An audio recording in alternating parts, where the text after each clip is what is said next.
Hey guys, this is Leah from Rosegarden Funeral Party, and I'm welcoming you to a very special video right now. This is the first making of video we've ever done for a music video, and I wanted to do that because the music video that we're releasing for Like the Rain is incredibly special because we're bringing someone else into the Rosegarden Funeral Party team that you guys know really well at this point. You guys know me, you guys know Erin Devany, our videographer, but I'm so excited to introduce you guys to someone who's so special to me and so inspiring to me.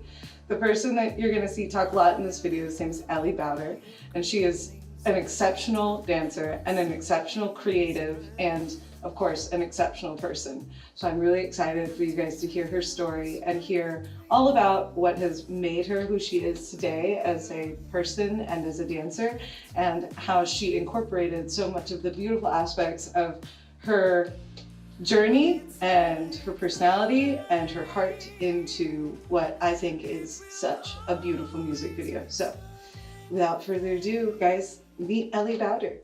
My name is Ellie Bowder. The very first time that I saw a dancer actually was my mother.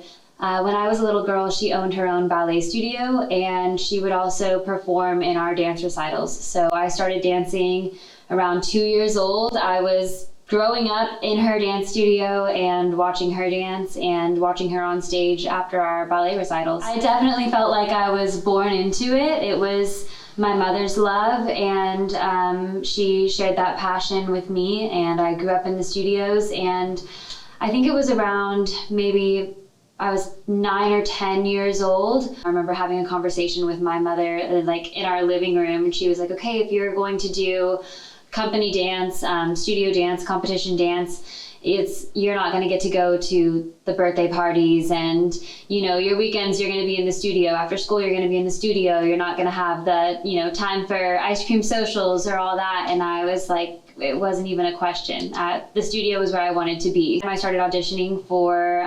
pre-professional dance teams and started working and training in all styles of dance. I found myself here at the Allen Conservatory of Dance when I was about 14 years old. I was training in all styles, and I had my first summer away in the dance world.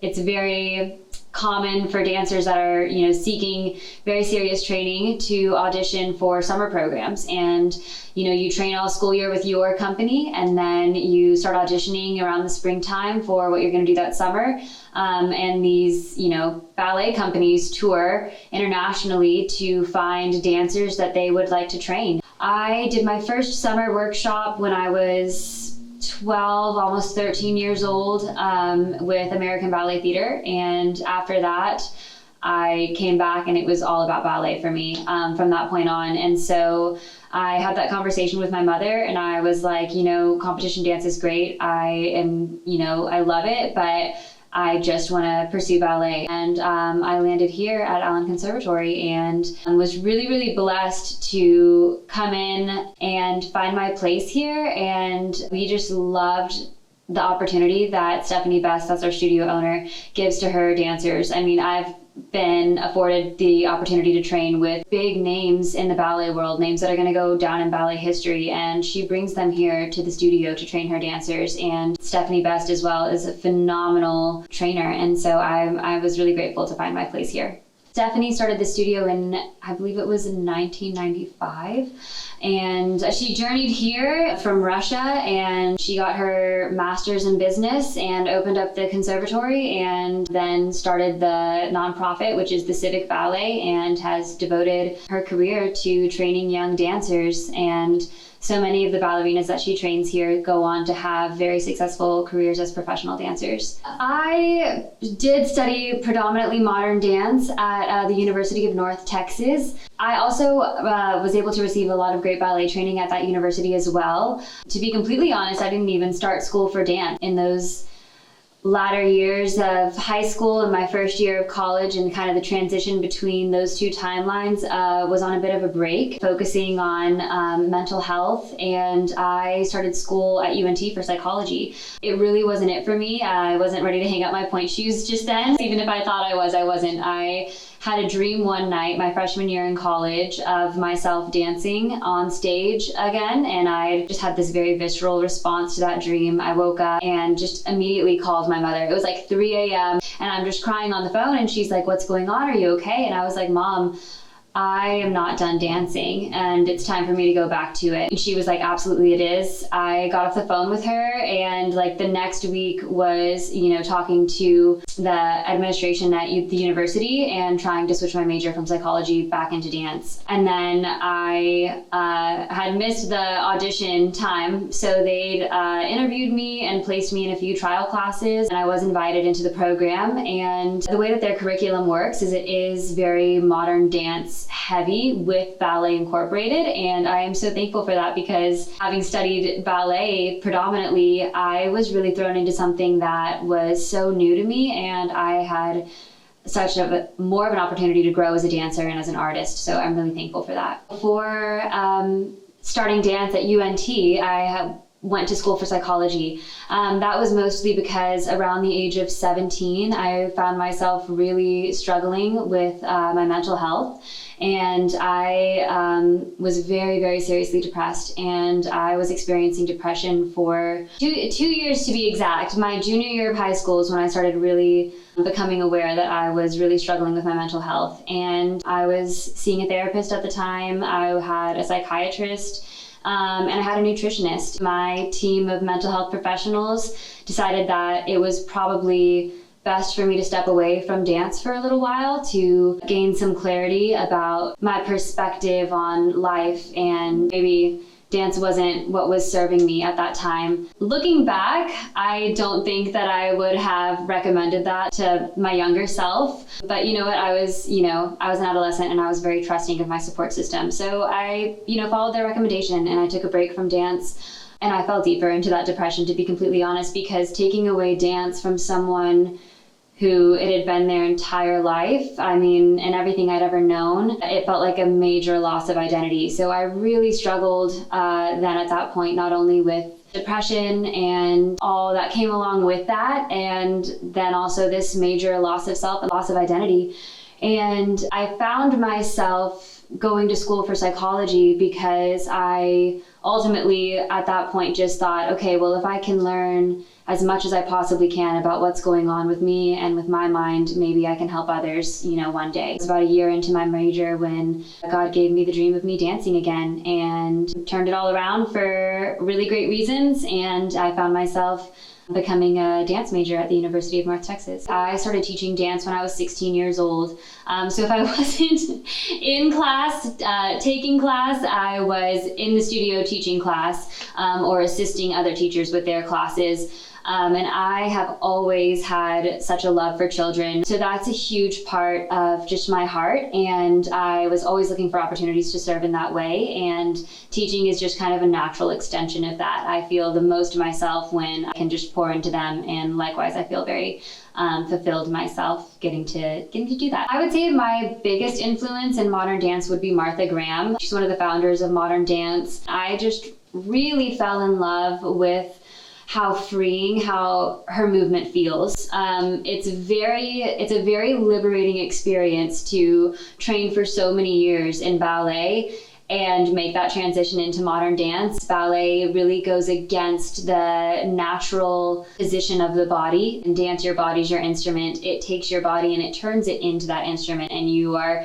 you're turning your legs out, and you are extending the line of your legs and the pointed toes, and everything that is ballet is kind of redesigning the human body in a way. But with modern dance, the dance movements, they're much more natural, they're much more human. It's more of a parallel stance with the feet going forward instead of the legs being turned out to the side. Movements incorporate your breath and your emotion even in modern dance. In ballet, you want it to look as effortless as possible. So you're not holding your breath, so to speak, but you're not working with your breath to demonstrate movement. So I learned so much when I started to allow myself to step out of my ballet box and into the world of modern dance and studying Martha Graham. So that style heavily influences my choreography today.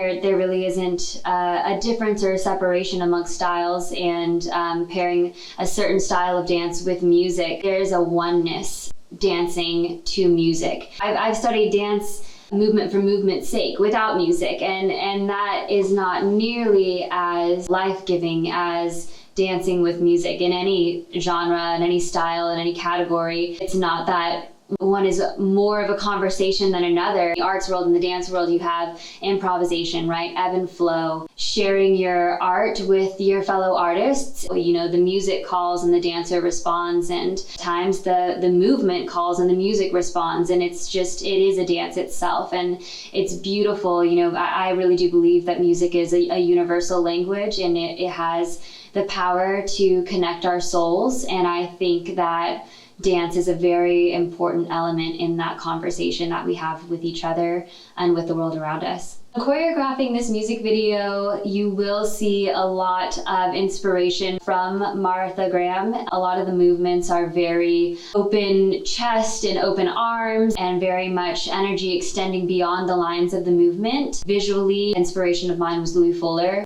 Louis Fuller has kind of coined this iconic look of the full white skirt with the modern dance movement, and that is another pairing that we see in this music video. I really am inspired by creating lasting shapes, circular movement, and creating circles. And then if I'm working with lines and angles, I want for them to look like they go on forever. I think that's the ballerina in me, is just the extension of a line that can just transcend energetically and translate through the space. One of my biggest inspirations for choreographing this piece was my favorite ballet, Giselle. The ballet Giselle tells the story of a young woman who is a commoner in town, and one summer a very handsome prince decides that he needs to escape palace life and a pre-existing engagement, and so he disguises himself as a commoner and meets the lovely Giselle and shares a summer love and a summer romance with her. And as the summer ends, the court comes back to collect their prince. Giselle realizes that she's been tricked, and that she feels as though the love that he promised her couldn't have been real if he was lying. She quite literally loses her mind, losing her ballet technique and entering into this state of this very human interpretation of what it is to lose your mind and have your heart broken. Her madness drives her to her death. So in Act 2, we're introduced to the graveyard. The graveyard is kind of run by the Willies, and the Willies are these fairy-like entities that have all died at the hand of men. They dance over their graves in the graveyard. If ever a man is in the graveyard, they make him dance to his death. Sure enough, the prince comes to leave flowers for Giselle at her grave, and Giselle, dancing among the Willies, sees him, and just the pure of heart character that she is, she encourages him to keep dancing through the night, and he's the first man to survive the wrath of the Willies. Choreographing a music video differs from other projects I've worked on because you have to approach it with the understanding that it's going to be on film. This isn't going to be performed in theater. Stylistically, as a choreographer, I have to approach it with working with one song start to finish. I will say in my choreographic journey, I have choreographed in silence, let movement come first, or choreographed to other songs or sounds that I ultimately don't end up using as the song for the piece. My choreographic journey is not a linear process. I think it's kind of square one interpretation of a choreographer, that you listen to a song and then make movements that match that song start to finish, when in actuality it's its own creative, organic process. I was so excited when Leah Lane reached out to me with this idea for me to choreograph for her, because ever since the first time that I was able to see Rosegarden live, I was just truly captivated, not only by Leah's voice, but by her ability to command so much attention from stage. And that comes from a very strong understanding of the presence that she has, and how to be aware of her kinesphere and aware of her energy, and to just have so much control with a voice that just transcends. I mean, it really is such a unique experience to get to watch this phenomenal artist on stage. And so I was like, you're already a dancer. You know how to move on stage. Pair that with her incredible work ethic and passion for what she does and ability to train with me for a little over a month and have this beautiful, beautiful, beautiful music video to show for it just shows how much of her heart and soul she pours into what she does. So it was really my honor to get to work with her. She's phenomenal. To just hold the reins in my own hands and really run with it, especially with a style that is my favorite style of dance and with music that speaks to me. It was just such a beautiful process to be a part of and has meant so much to me in the time that we've been working on it. In college, I had a professor that would always say, nothing is a transition and everything is a transition, meaning that every movement that we do, no matter if it's, that big jaw-dropping, split leap or like the small steps before to get us into the air, both of those moments are of equal value and takes a true understanding of how every movement bleeds into the next, and it's to complete a work of art. When I let that mindset take over of no moment in life being merely transitional, but rather being present in every moment because there's meaning to be found there in the picture of life that we are living and creating for ourselves. I'm so lucky that I got to work with Ellie on this project for a lot of reasons. Obviously, her being just an exceptional dancer is reason enough to be so blessed to work with her. But her patience with me is and has been exceptional throughout the whole process. I've never danced before, ever, except for like maybe in the goth club. Other than that, just like on stage in Rosegarden. So I had no dance experience. And Ellie was so inspiring, and she really made me feel like I can do it, which is really difficult to do when, you're doing something as vulnerable as dance. I think we all are a little worried to come out of our shells. And coming out of your shell in music is so different than coming out of your shell when it comes to moving your body and expressing yourself with your body, rather than with your words or your voice. Yeah, the whole time, I have never left one dance session feeling like I can't do this. I have felt inspired and determined and like, hey, I actually might be able to do this every time. And that's all thanks to the way that Ellie just inspires her students. I not only have never danced before, but I don't know anything about dance. I didn't know anything about Giselle. I didn't know anything about how modern dance kind of changed the game from ballet. And just kind of really dipping my toe into a completely new art form has been so inspiring for me in so many ways. Now I'm watching ballets and crying at movement. I think I had kind of boxed myself into just a music world for a really long time. And so this was a wonderful way to kind of step outside of the bounds of everything I knew and find inspiration in something other than life and music.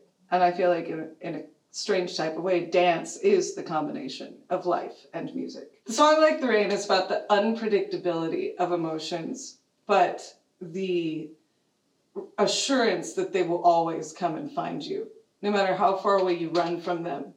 You can't necessarily know when they're going to hit you, but you know that they will eventually. It's kind of like you don't know when the next time it's going to rain is, but you know that it will rain again. And specifically with this song, Like the Rain, it's referring to people you used to know, the pain that they've caused you, remembering dark times in your life, and knowing that you can never run far enough away from them that they just disappear.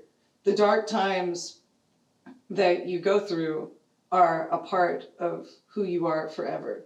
And they're not scars.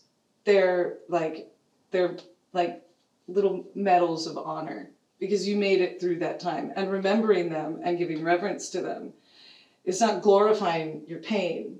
It's awarding yourself the understanding that that's something you made it through, and hard times will come again, rain will fall again, but you'll make it through it over and over again, because that's what we do. We fight through the hard times and we become better people through them. I love the blending of Giselle because it talks about the sacrifices of these women kind of dying at the hands of their broken hearts. And they kind of relive these tragedies over and over and over again. And it seems like this fate that will, kind of damn them forever until, Giselle kind of changes it. Her love conquers her grief when she dances, the lover that scorned her through to the daylight, saving her lover's life, but sacrificing herself again. It's no secret that the theme of martyrdom has permeated my music and my life. And so I connected deeply with the ballet when Ellie introduced it to me. And to know that this was her favorite ballet and that she brought it into this setting for this song, for this band, and for me as an artist, it just kind of really put a beautiful bow on everything. So honored that I got to work with her, and I'm so touched by all of her effort. I really hope you guys enjoy the music video for Like the Rain because it's certainly special. Thank you guys so much for watching the making of Like the Rain. It's been amazing to get to share with you these behind the scenes moments and also get to share the beautiful artistry that is Ellie Bowder with you guys. Big thank you to Erin Devany, as always, for making this whole video possible. Big thank you to Ellie. Big thank you to the Allen Conservatory of Dance. And thank you to all of you guys for watching. We will see you on the other side. Be kind to each other. We love you.